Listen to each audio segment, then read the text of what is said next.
A single product store using nothing but Google Ads, and you scaled it from zero to €500,000 in revenue in 4 months. Sascha Hummer. Sascha Hummer. Sascha Hummer. He launched a new Shopify store and made €500,000 in 4 months using only Google search ads. We started then on the one-on-one, and then it skyrocketed. No prior Google Ads experience from the get-go. I was working like 80 hours a week. I was just working. Back in the days, earning money online was a scam. And I was like, it's impossible. Every single guy that makes money online is a scammer. There must be at least one person that does it legit. Meta, I always feel, is very much demand creation, whereas Google, leveraging existing demand. I had my fair share of problems with Facebook ads. I had a necklace getting confused with weapons. It was hard.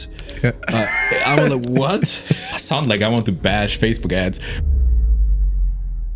Welcome back to another episode of the TheoClarkePodcast, where I interview e-commerce entrepreneurs. Today's podcast is sponsored by Commercive Fulfilment, and I have the pleasure of speaking to Sascha Hummer. Sascha Hummer, thank you for joining me on the podcast today. How are you, brother? Thanks for having me. I'm doing fantastic. Good. I'm doing fantastic. Thank you very much. It's an absolute pleasure. I know you're only here for a week, so I really appreciate you taking the time to join me. And we've obviously been doing some cool stuff as well outside of the podcast, showing you around. So it's been enjoyable.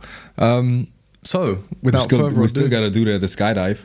Yeah, I don't know about that. You're on your own on that one. We'll do the sky pool, but not the skydive. Okay. Yeah, I'm fine with that.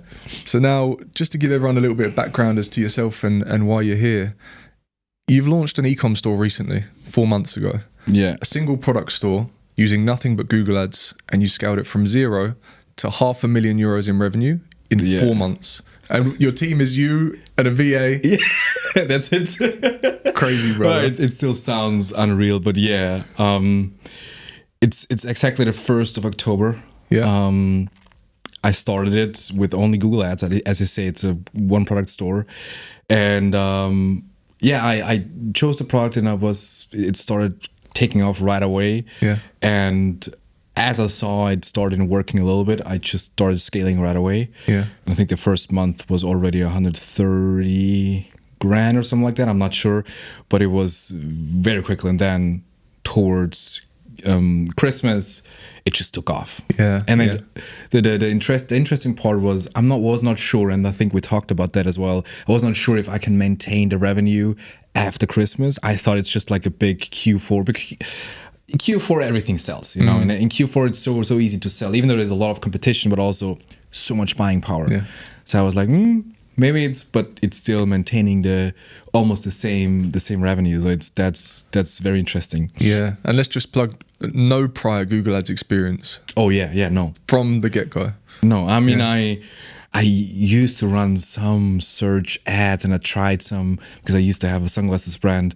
I just had some Google shopping ads. I tried it, but I never really had any understanding. I just hired people that helped me set up the Google Ads feed, and then just ran it and tried it. But there was not a lot. Maybe like $1,000 in spend. Maybe that's a good segue into your journey. You mentioned a sunglasses brand there. So this isn't your first store. In fact, you've been in ecom. Did you say since, was it 2017? Yeah, and end of 2016, I think it was. So September 2016. 9 years now? Yeah, and then, so the way I even started with e-commerce, it's a funny thing because I used to work in finance, and I love the job. I'm a very outgoing social person. I was working with people a lot, and I enjoyed it a lot. The thing was that it took up most of my time. Like, I was sometimes working like 80 hours a week. I was just working. And then I was very young because I started that when I was 18. And I was looking for a way to earn money without having to sacrifice my time, or maybe even so I can work a little less. And for my age, I was earning okay. But at the time, you know, I didn't have time for friends really, or socializing, and it just killed you. So I started to flip Instagram pages. I grew them and then sold them. And I was like, and that's like, I mostly grew them to 10 grand at 10K followers, and then sold them off for a cheap price. And I was like, is there a different way to monetize Instagram? So I looked it up on YouTube. I was Googling like how to monetize Instagram, other than shout outs and selling it. And so I stumbled upon a guy called Frank Hatchett. He's like in affiliate marketing.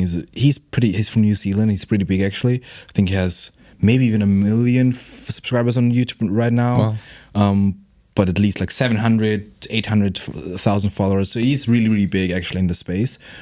And he used to have videos on dropshipping. He was having an Instagram account, posting just random stuff.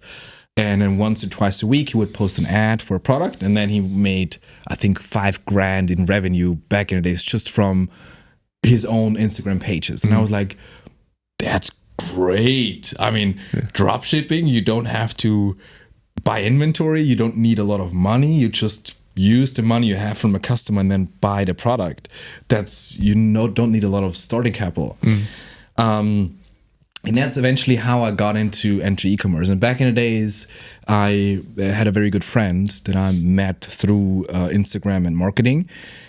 And we both tried to, make more money and like spend less time and make this online thing work.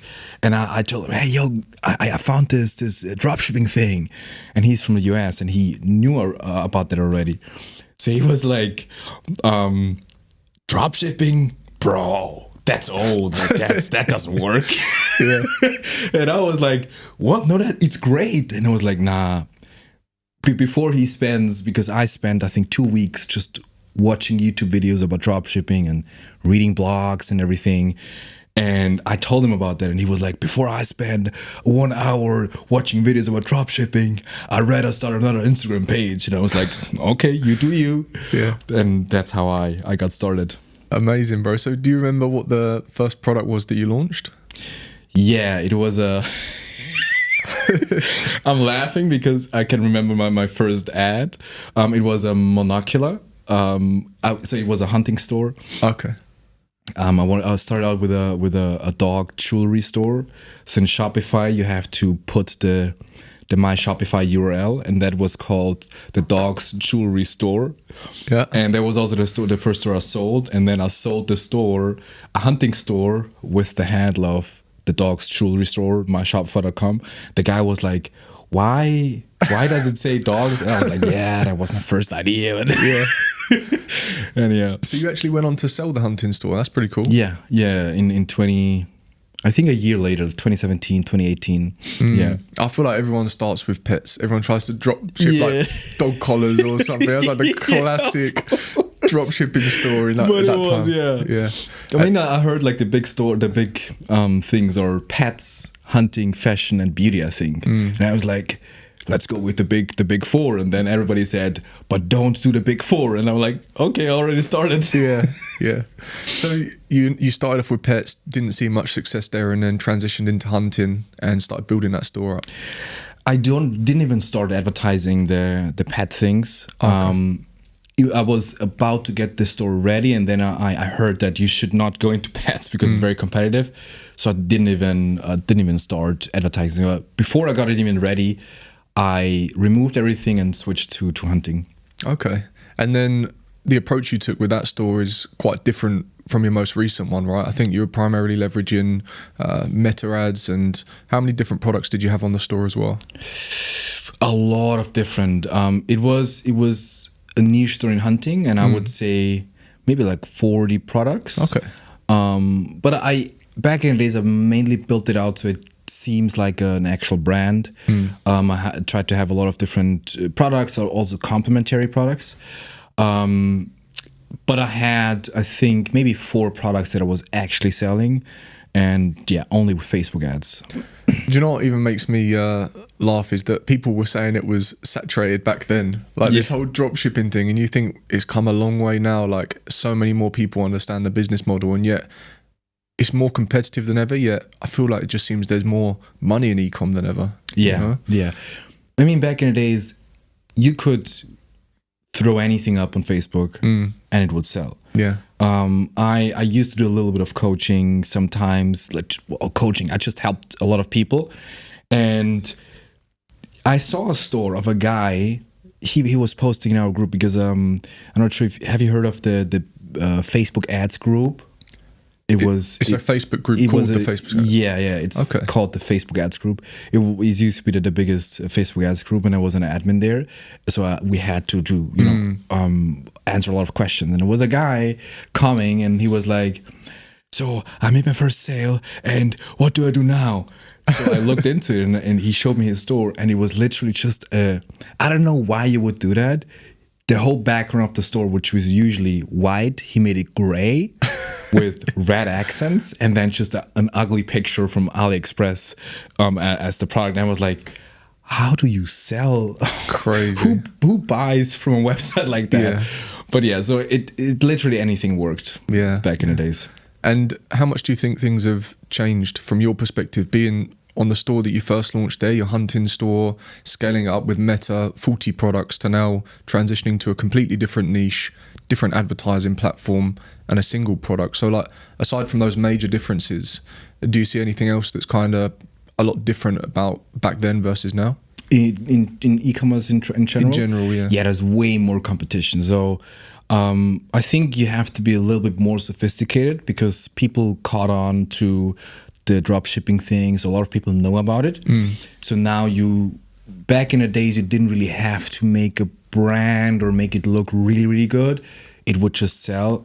And you got away with a lot of like trust badges and like trying to build trust this way. But now I feel like you have to invest a little bit more in your design, and you have to think about it. You don't have to overdo it, but you have to have a little bit more effort into the design so it looks legit. And then also the ads is completely different. The way you run ads on Meta is very different. Back in the days, it was a lot of image ads. Now everything is video, Same with the targeting. Back in the days, you had to, like, there were like fans in like the, what's it called? Cross interest, cross targeting, something like that, where you layered different interests so you meet the right people. So you narrowed it down to like under 1 million people in reach. So you have the audience. Now everything is broad. Like a lot of times I was running ads just for like gender and age, no interest, even worldwide. So there is a lot of things that change in every aspect, from running the store, building the store, running ads. I think the core stayed the same. It's e-commerce, but I think it's just more sophisticated. Do you think maybe I think sophisticated is probably the right word. The skill level behind the business owner needs to be higher these days because of the level of competition, and truly understanding your target demographic, your ICP, their pain points, how to speak to them, how to make them convert, how to build a funnel that's actually going to nurture them, and all of this kind of stuff. I think on reflection, what you could get away with back then, like you say, is maybe just an image ad with some super detailed targeting. You now have to craft copy that is going to convert on a broader scale, or script ads and get content creators and all this kind of stuff. So I think the level of competition has forced everyone to level up. Yeah. That's what I'd say.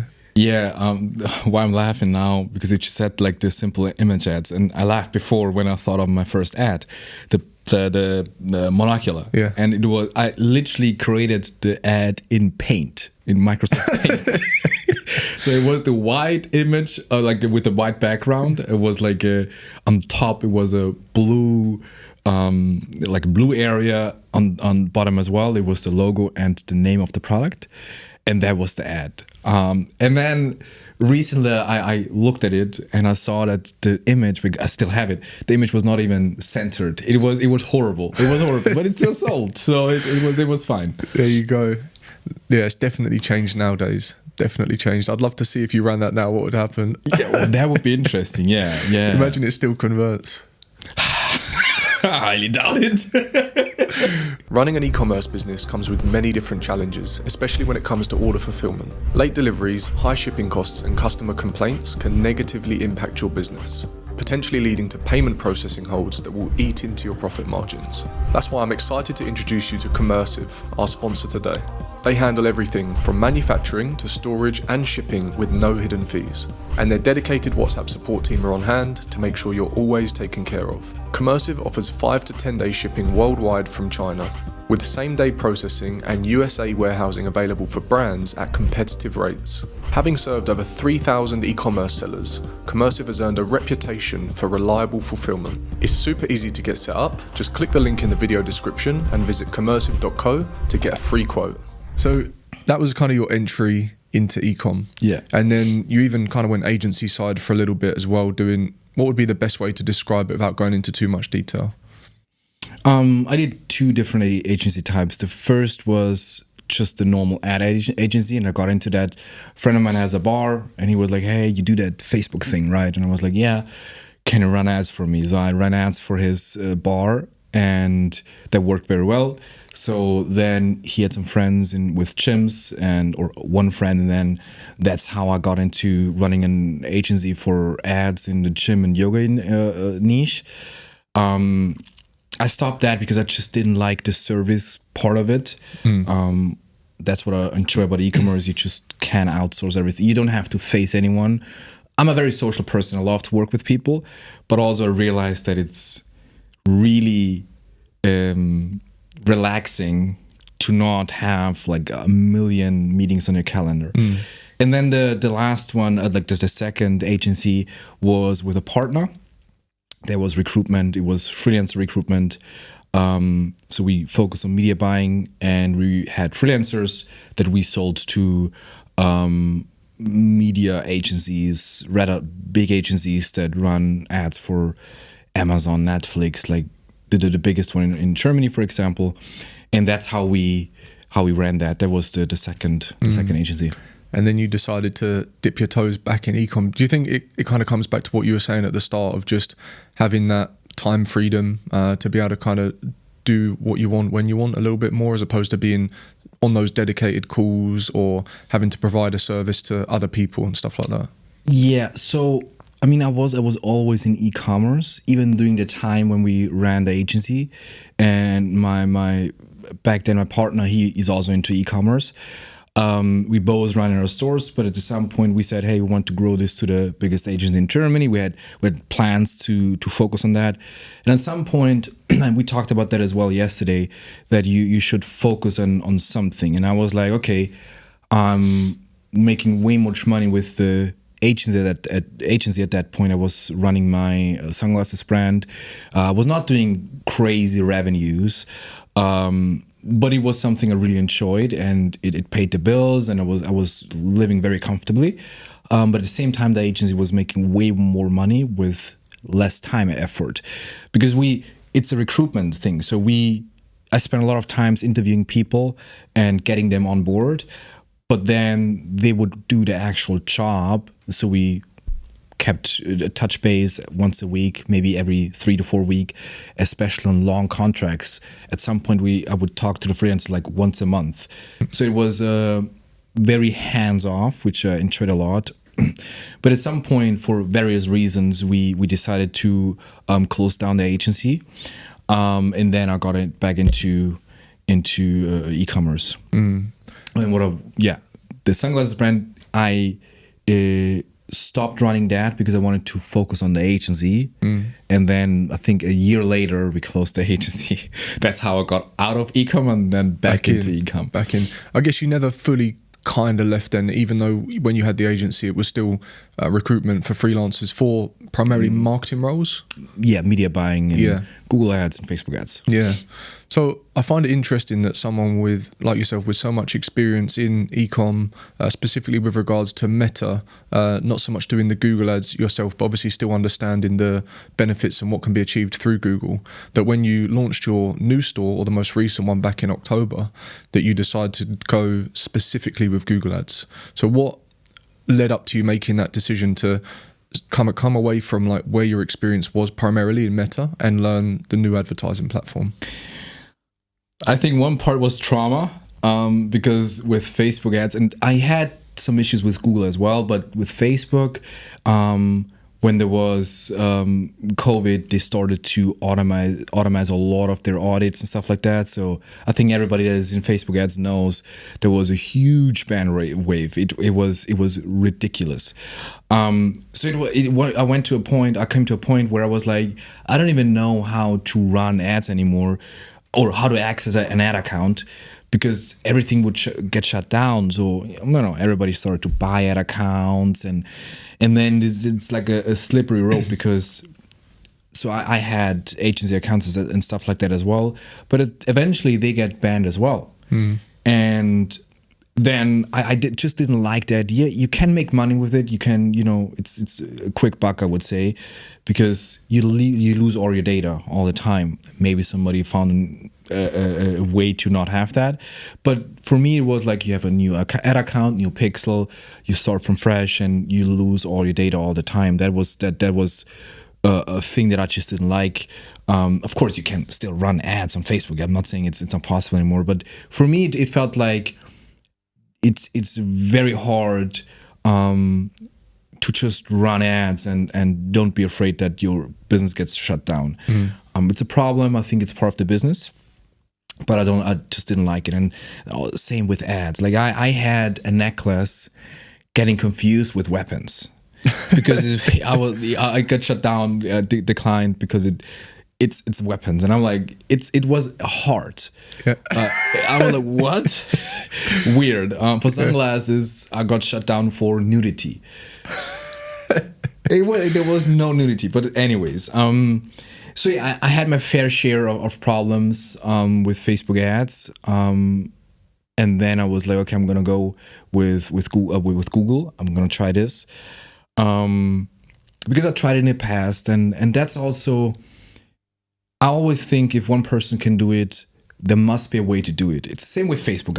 You can make it work, because obviously people make a lot of money with it, and there's millions of advertisers on Facebook, and that's to really quickly circling back to the very beginnings to dropshipping.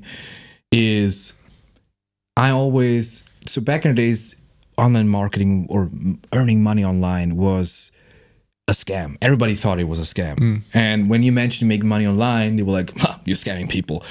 And I was like, it's impossible. Every single guy that makes money online is a scammer. There must be at least one person that does it legit, that doesn't scam people and makes money. And I thought, if one person is out there making money legit, I can make money as well. It's the same approach with Google and Facebook. If I thought if there's one business that can make it, I can make it work somehow as well. And that's how I got into the Google space. I think everyone has their fair share of account bans when it comes to Meta. One thing Google is notorious for is merchant center suspensions. And a lot of people get stuck in that cycle as well. Did you ever have any issues with that? Not even once. Like I went through so many bans, and then there's like a very famous one, the misrepresentation, the classic, yeah, which is so tricky to solve because you just don't know what it is. Yeah. So just hire people on Fiverr to get rid of it. It worked most of the times, but I'm still don't run on shopping on the shopping network. So that's the next thing because my merchant center is banned right now. Yeah, misrepresentation is normally the most common one, and usually it's just due to information that's in Google Ad account, the Google Merchant Center, and the Shopify store not being in alignment. Like maybe the business address and the card associated to your Google Ad account isn't the same information that you've submitted as the business address in Merchant Center, or maybe your policies don't align, or maybe you haven't referenced it. They're just like, it's normally just to do with inconsistencies. So there are checklists out there that you can use, or there are people that offer it as a service, like with very high success rates. So the good thing is, it's not like your account's banned, there's nothing you can do about it. Like you can get it unbanned. But it is an issue that quite a lot of people face, but it's normally just like due to inconsistent information or a lack of the information entirely. Yeah, and I feel like on Google at least, you have the chance to get the account unbanned. Yeah. If it's Merchant Center, I had multiple different accounts, like I said, for a sunglasses brand, and I tried some other products and stuff like that. So I had a couple of accounts when I tried things, and all of them got banned at some point for different reasons, whether it being the Merchant Center or the Google Ads account. Yeah.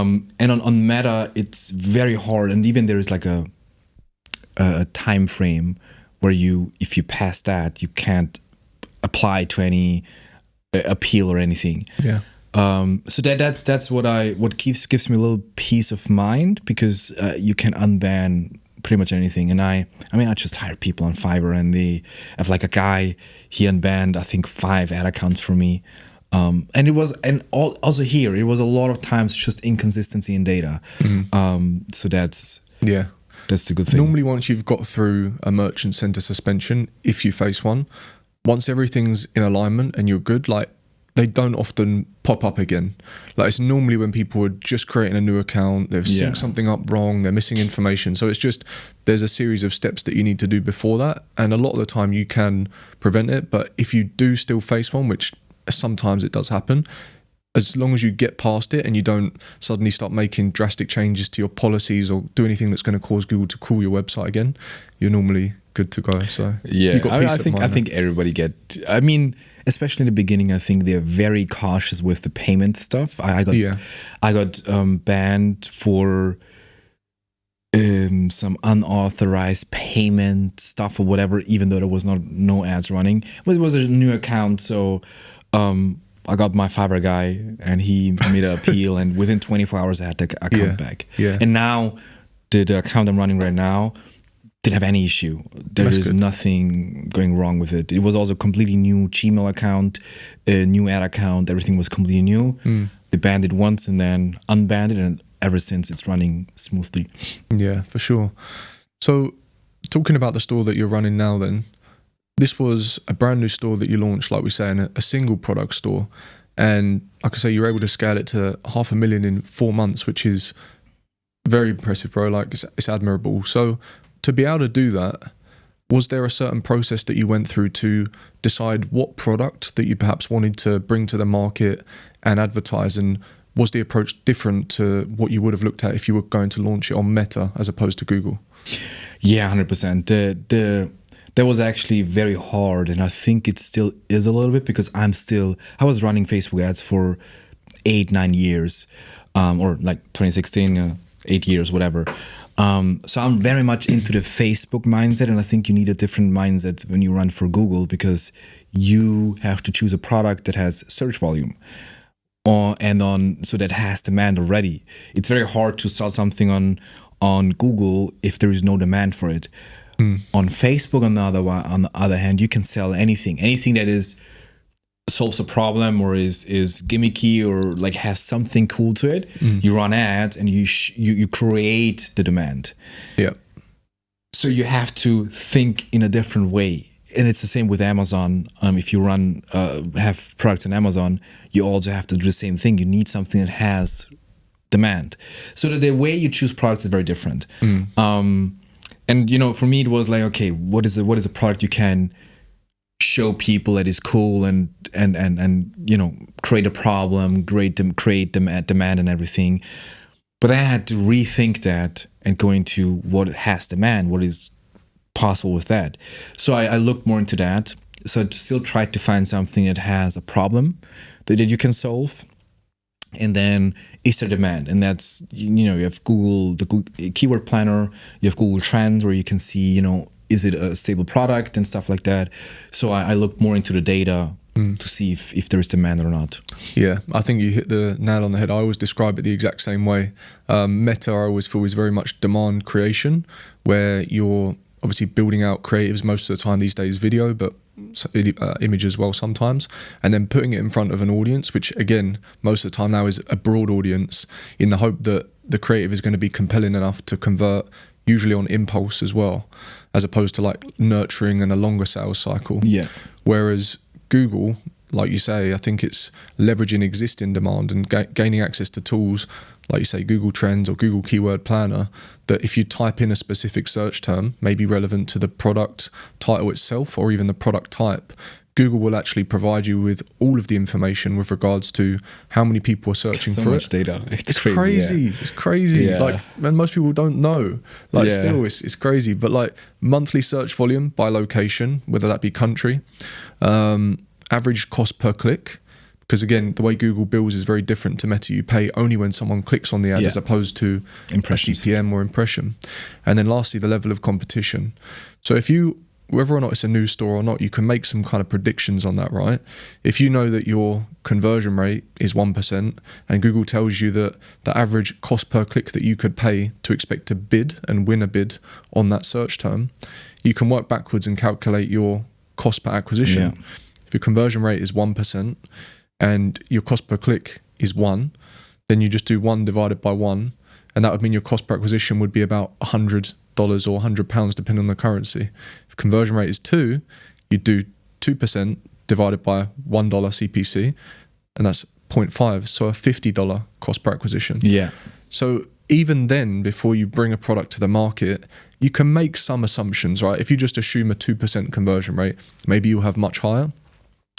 But work backwards from that based on the CPC, you can see, okay, if I'm advertising a product and it's $30, but yet average CPC is going to be $1, I'm going to need a really high conversion rate for this to work, which means it's probably not going to work, or maybe you need to find a product that's going to have a higher price point. And I think that's also important when it comes to Google. Like, I know people that sell products on Meta successfully with like a super low cost per acquisition, super low AOV. Whereas with Google, sometimes it's a little bit more difficult because you are dictated by the cost per click. Yeah. I mean, I would say the good thing about Meta is the aspect that you can sell almost anything. But then the data, it's so crazy because, and I was skeptical because a lot of the data you get from Facebook is not super reliable. You don't have any data where you can predict maybe how long is this product to work. Not any. And you have usually audience sizes and stuff like that, population, and you have like average CPCs, which you know from experience in different countries and stuff like that. With Google, you can look at the trend of a certain niche, even a certain product. So you know that product over the last 5 years, so you have really good data. Over the last 5 years, it's selling the whole year. Or you can see something's very seasonal, and that is very very interesting because that way you can really predict, or you can never predict, but you can make an educated guess on, is this a product that is going to sell the whole year round, based on data, or is it something that might work a couple of months? And with Facebook, especially on scale, you go off of virality, and sometimes things go viral for 3 months. Sometimes you have something that works for a year, and sometimes it's like a couple of weeks only. But it's very hard to predict. And I mean, I sound like I want to bash Facebook ads, but it's still it's only the differences between the Google and Facebook, which the data is just crazy. And I would say you can go in data like in so much detail. Even though I would not suggest, I would still, a lot of common sense. Use a couple of indicators and then just test as well. And then you see if it works or not. Yeah. Common sense, but backed by data that's there, data. So if the data aligns and in your gut you think, hey, I think this is going to be a good product, the price point looks about right, there's not too much competition, there's search demand there, then that for me is a product that I would consider testing. And clearly you had a good gut feel as well with the product that you launched, and it's scaling very, very well. So I guess when it comes to Google and scaling, where you were quite new to it, did you find that the platform initially was maybe a bit overwhelming with all of the different data points and the metrics? I know you like data, but I think when a lot of people come to Google and they're not familiar with it, the dashboard can be a little bit overwhelming sometimes. Well, actually, I really don't like the dashboard. You get used to it, but you click into something and then you're something in a different part of the dashboard that I still don't like it. But yeah, it was overwhelming because you get so much data. As I would say in the beginning, it's very similar with campaign, ad groups, ads, and the keywords. But then the data you gather is you have way more different data points you have to analyze. So you have the ad group level where you split it in different categories and everything. So you see, okay, which category is converting, and then within those you have the keywords. So you have the keyword data, and then within those you have the search terms things that people actually type in. So there's so many different layers, and then you still have the ads, all the different headlines, and that's only search ads. And then there is so many different data points, which is very confusing. And that's why I said, okay, I need somebody to help me learn this, and that's how I found you. For sure, yeah. When did we first start working together? Was it in October you joined the community, and then you signed up for the one-to-one in November, I think? I think I joined in the beginning of October, and then jumped on my first group call in the community on, I think, the 20th. I checked it out recently. I think it was on the 20th I really started to engage. And the funny thing is, you see like an instant increase in revenue. And then I think, as you say, in November, I think we started then on the one-on-one, and then it skyrocketed. I mean, that's a big part of the success is, and you can literally see it in the chart where the spikes were. And by myself, and especially I'm a very impulsive person. I just change shit. Without your help, I would never have gotten there. And sometimes it was very, very small suggestions. A lot of it, I mean, we did the bigger audit, which helped a lot as well. And that was the biggest jump as well. And that, I think, that got all the campaigns in the right direction. But at the same time, a lot of times it was really small things like, hey, wait 2 more days. And I'm like, I want to change. Yeah. But that's in general with coaches. I mean, I work with a lot of different coaches for different things. I just get coaches for everything I want to know, I want to learn. I get a coach, whether it's being business or personal. I get a coach, and that's why I knew I want to have a coach for Google as well. And then I was actually looking for Google Ads courses and Google and coaches specifically for e-commerce for a while, but I didn't really find much either on YouTube. There is some guys that have some videos, but it was really nobody that I felt like, okay, that's someone I want to have as a coach. Or it was super high level information. And then I saw your ads and I was like, oh, there's an e-commerce Google Ads. I want to have that.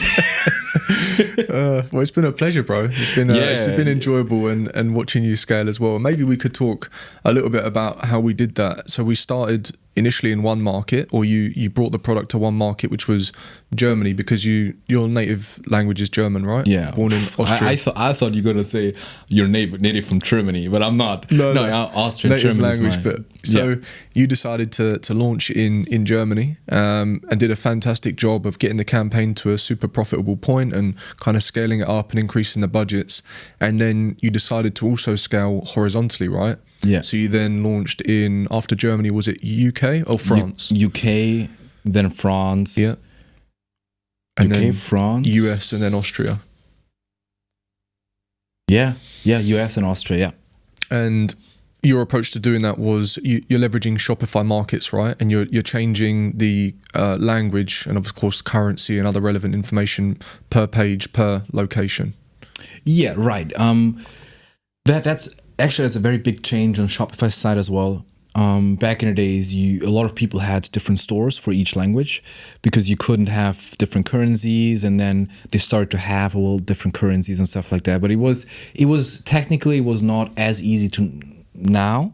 Now you can literally just have a different market, different currency, different language, like specific to the market. You have your separate domains and everything. I really love that. And then I think that's a very big part as well in the success, because everything was tailored to that. We did that back in the days as well, but with separate stores. So you had to set up everything from scratch. Now you can translate everything, have the same store, same dashboard, and then you can change things on the product page specific to that market. And then I think that's very important, because even if a US company is selling in Germany or somewhere in Europe, everybody's familiar with with USD, but at the same time, it suggests that it's not coming from your country, and it's going to take a long time. a lot of the people are not familiar with with USD, so they don't know how much is it exactly. Of course, there's always like currency conversion apps, and then it makes the prices look weird. And so that was a very important thing, I think, to have everything in the right currency with normal looking prices and in their language. Yeah, for sure. It's a game changer. Same with the ads. Yeah. Everything was tailored to that. In Germany, Austria, everything is in German. UK, everything is in English. In France, everything is in French. So it's and that's how we're gonna continue scaling as well. I think it's super important when trying to maintain a decent conversion rate, which you do have. But I know what's also been interesting is each time you launch in a new market, it's always that initial sort of, how's it going to perform? What are the metrics going to look like compared to the other countries? And hopefully, as you're starting to see now, it just takes a little bit of time to acquire that data initially.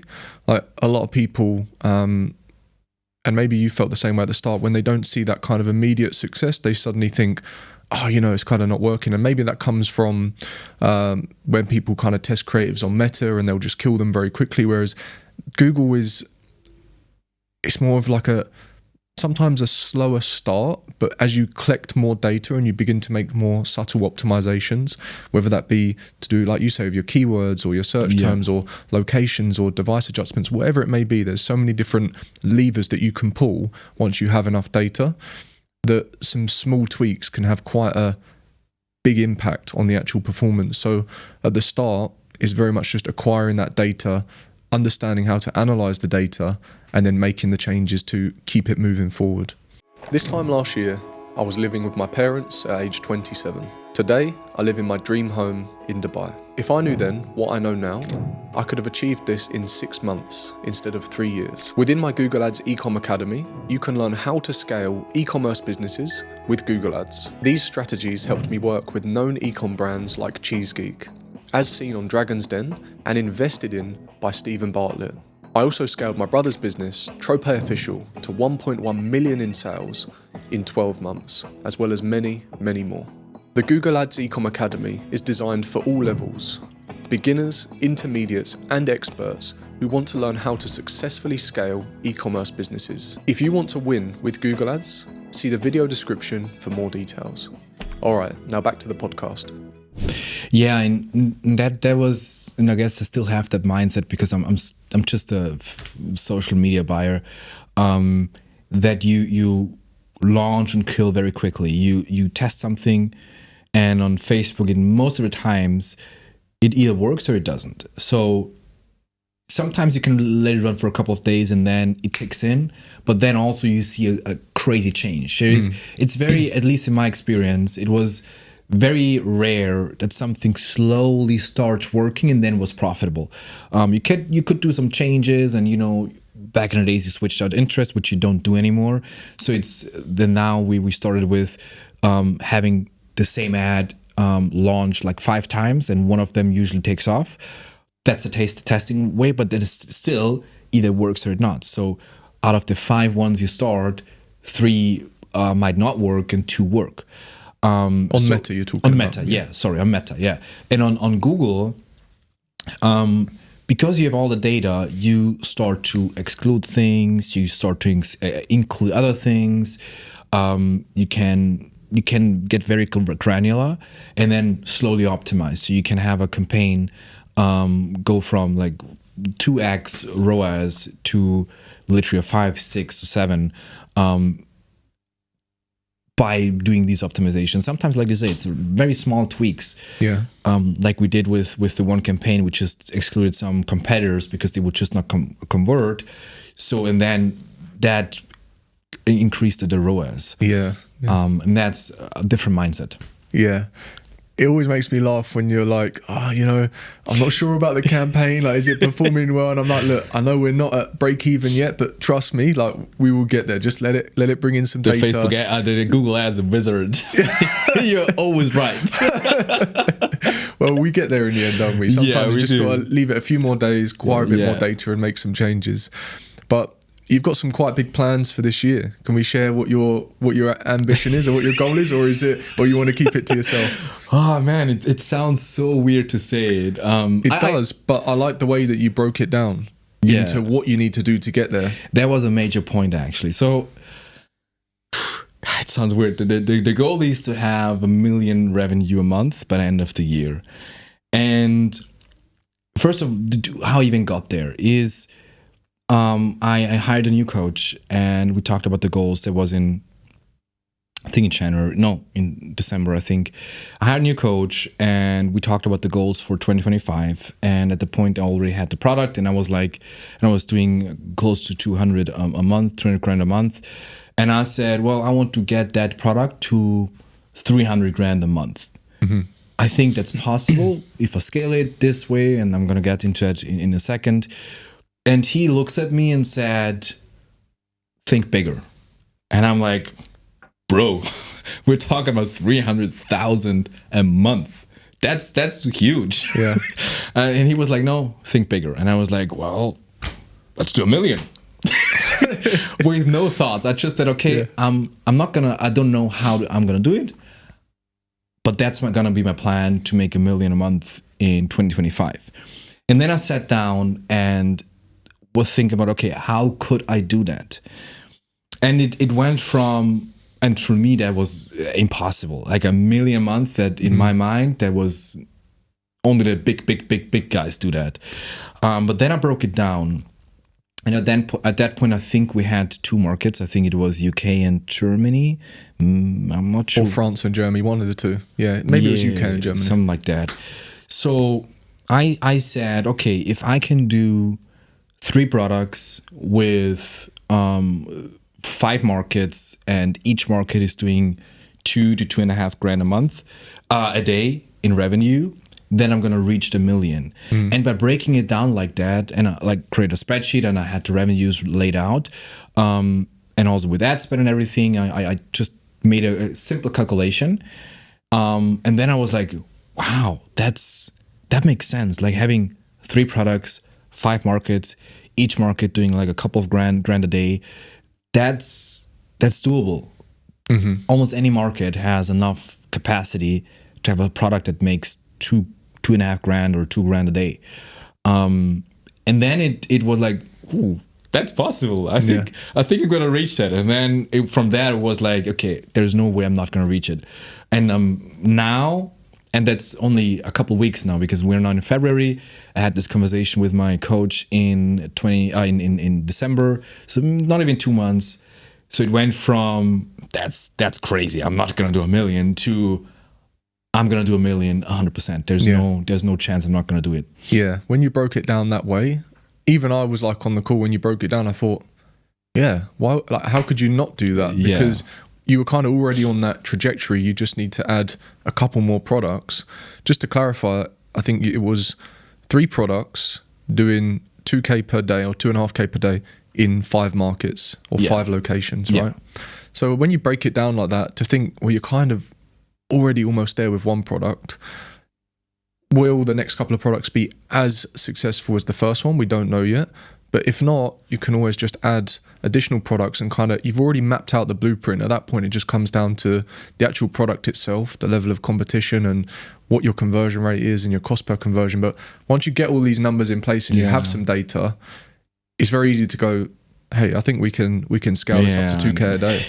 Still sounds crazy. It does. Me, but it's still so, if you break it down, I think that's also the important thing about, in general, setting goals. Yeah. If you set goals, a lot of people make the mistake. They just set a very big goal and then don't think what is between it. They also have that big goal in mind, and that is in life in general. That's not only with making money or business, whatever. It's in general.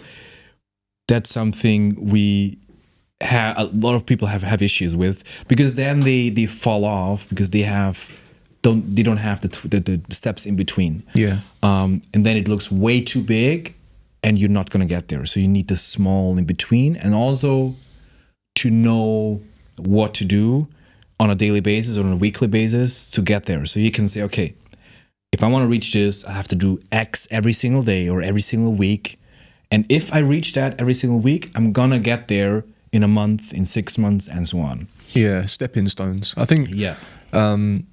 Dreams Make it tangible. Yeah, exactly. Dreams or goals without a plan are just that. They're just dreams, you know? Yeah. Like, or the goal's just too far away and it just seems overwhelming. Like saying I'm going to do $1 million a month is one thing, but without a plan, it doesn't mean anything. No.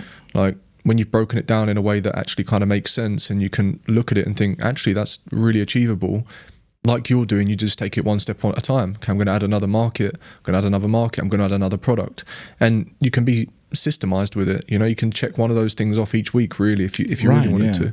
I mean, you know, thinking about $1 million a month is crazy. But then if you think, okay, can I do 2,000 or I think it's 2,200 a day in 5 countries? Can I do that? That seems so doable. And then can I do it with 2 more products? Seems very doable as well. You know, finding 2 more products. There's millions of products. Yeah. It just seems so doable. Yeah, 100%, definitely. And looking forward to seeing you do it, bro.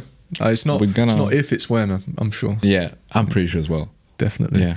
Okay, so we've gone through, I guess, kind of your journey in some senses, like how you got into ecom, where you are now, the launch of the new store, testing new advertising platforms and bringing new products to the market. And it doesn't stop there either as well. You've also, in your own time, been helping a couple of close friends or other people build some ecom stores as well. So, and you implemented the same strategy and saw immediate success with their stores as well, right? Yeah. So it's bulletproof now. You've got the key. Yeah. So we were like, there's another store and like 2 other stores, and we tested a couple different products, and every single product I think they all had a sale in the very first 24 hours, and all of them were at least break even within, I think, 48 hours, and then all of them were break even within a couple of days, break even profitable. Yeah, amazing. So that the strategy is bulletproof, and I know, okay, there's nothing that can stop me now. I guess one thing that would be interesting to know is, at the start you mentioned you only got this far with 1 VA, and I know you're hiring at the moment, but how does that fit into your scaling plan? How do you know when to hire? How do you go about hiring, and how can you kind of systemize that in a way that it's scalable? Well, right now the 1 VA is not enough, and it's not even a full-time VA, and that's mainly for customer support.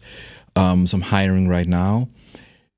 To me, always, and that has always been, but mainly because I hate it, is customer support. I just hate to deal with that on a daily basis. So that's the first thing I always outsource. And then you just look at the things you do yourself every single day or multiple times, or that cost you a lot of time, but maybe not a lot of decision making. So the next part is going to be to have someone that built the product pages. And then the next step is going to be someone to build the landing pages and all of these things, to have the big parts that prevent me from scaling, because it costs me a lot of time to do these things, but I still have to make other decisions and have contact with other people. It takes a lot of time. So I just look at step by step, what do I need to scale to, what are things that I have to do that can do somebody else, and then I just handle it. And I had a recruitment agency. I hired VAs for myself for the last 8-9 years, but I hate it. Yeah, it's just, hiring VAs, you have to go through so many VAs and CVs. So I have an agency that helps me find the people and place them. Yeah, I think to be faster with that. I think hiring's really important. You've obviously got much more experience in it than me, given your background and working at your recruitment agency. But sometimes you really need to outsource, but outsourcing to the wrong person, or if you're not fulfilling on your part and providing the right guidelines or structures and SOPs, sometimes it can make even more of a mess. So it's really important. SOPs is very important. Yeah, but just a really important thing as a business owner to truly be able to leverage other people's time and focus on, double down on the things that only truly you can do. Yeah. Because I find that in ecom, to get started, you kind of have to be pretty good at everything. You know, you need to understand how to build a store. You need to understand some kind of advertising I wouldn't say platform. you have to be good. I think you have to understand how to do it to get started, and then hire people that are very good. But you need to generate some revenue first before you can hire. You have to. So, like, of course, you have to be good enough to. But have that's some what I mean. revenue. Like, anyone can sit in an ad account, or anyone can build a creative, but everyone's going to do it to different standards. Yeah. And as we're saying in this market now, based on kind of how competitive it's getting, I think the bar keeps getting higher. And as an e-commerce business owner at the start, I feel like you have to wear many different hats. Yeah. And I'm not saying you have to be the best at them, but you need to kind of understand how each of them works to a level to start generating some revenue to then outsource. Yeah. And then when you outsource, I think the most challenging part is, how do you outsource it? How do you get someone to do what you did before? And then I'll handle your expectations. So first you have to get everything you know down on paper. And in a process, and I have it in video and Google Docs. So everything is click by click on a Google video, or just explaining my thought process so the people understand. And then having everything laid out. Things you don't talk in a video or whatever, but also have it written so they can look into that. And then at some point you have a document and SOPs that you can just replace people. If one person leaves, that person doesn't leave with the knowledge. You literally take another person, sit it in the same position, and that person read through whatever you provide them, and they're trained and can start right away. And I think that's the scalable part of that. When you build SOPs and documents and whatever, you taking your process and your thought on paper and giving to them, and then you can really scale, because then you can have 10 people come in doing custom support, doing graphic design, whatever, and just you don't have to spend time to train them again. Yeah, super important. You want to not take one step forward, two steps back if an employee leaves, but you want to be able to kind of systemize everything. I think that's but that's also the same with expectations. A lot of people hire and fire people because they feel like that person didn't do a good job. And by not a good job, they think, especially in the very beginning, they always think, okay, if I hire somebody, that person has to do it as good as I do. Never, ever is going to be an employee doing the job as good as you do it. Of course, there's different times when you just suck at graphic design. There's going to be someone who does it better than you. But if you do something, you're the owner, and you have a way different motivation and a thinking process than an employee. You're going to do everything way more perfect. So my expectation is always, if I do something and I can hire somebody that does it with 80% or 70% as good as I can, I'm happy with that. And that is then also scalable. If they only do like 50%, then it's not good enough. But I would say like 80%, that's a healthy rate. If you can put it in numbers. Interesting perspective to have on it, but I think a true one. You are right about the core motivation behind someone doing the work. I think it can also depend maybe on the role as well. I think you can still find some people who, if you build the right culture for them and build a progression plan for them to be an integral part of the company, you can still find someone that's driven. It's not easily done, but there are people out there, I think. That's one thing I would add on the end. Yeah. I did want to ask a funny question that I know the answer to, but I think we maybe need to wrap things up. I was going to just say, just a fun one to end on. What does a day in the life of Sascha look like? Are you part of the 5 a.m. club, early morning work? Okay, you know that. No, I'm not. I'm not a psychopath. No, do I even want to share that? I get up very late. I go to bed very late. I try to be a normal person, get to bed at 12 p.m. and wake up at 8 a.m. And I always say, I mean that. I try to do that. You snooze the alarm. But my snoozing, I snooze usually like an hour. So I usually get up around, I would say, let's say 9:30. Yeah. It's later, but let's say 9:30. It feels better. And then I have a very, I would say, relaxed day. I work a lot as well. I start later, but also work later. So even though I get up at like 10, 11 or whatever, I usually have my a little bit of food, and usually take a walk to get some sunlight in, go to the gym, have some workout, and then I get started with work. Sometimes I have some calls or emails in between, but then usually my day starts. And sometimes I also like work out in between, whatever. But then I work for a couple of hours, I take a little break, and then usually I get stuck in front of the PC until 1 a.m. or whatever. Yeah. You're still in the trenches. You're still getting stuff done. You just have an evening. Oh man, I love it. And I still have a very big goal, so I have to. For sure. Working. I'm not like you getting up at 6 a.m. but when you said you're gonna pick me up from the airport, I thought first you're choking, because I arrived at 6:50 was the time, and you were like, yeah, hey, tell me your flight number because I'm gonna pick you up. And I'm like, bro, I would never do it, not even for my girlfriend. I would not say I'm gonna okay, maybe I cannot say that. I would not do it. Not do it. But I appreciate it. I thought it was the polite thing to do with you flying out, so there you go. But brother, it's been an absolute pleasure having you on the podcast today. Learn more about your story, some stuff even I didn't know.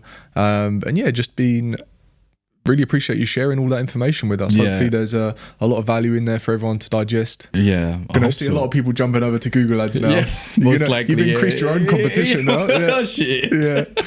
No one is competition. One thing I think I want to say as well is, I'm not sure if you realize that, but the one thing I really appreciate about you is you actually care. And not only in terms of business and clients, you have a very big heart, and that leads you to actually care about people. You want to help people.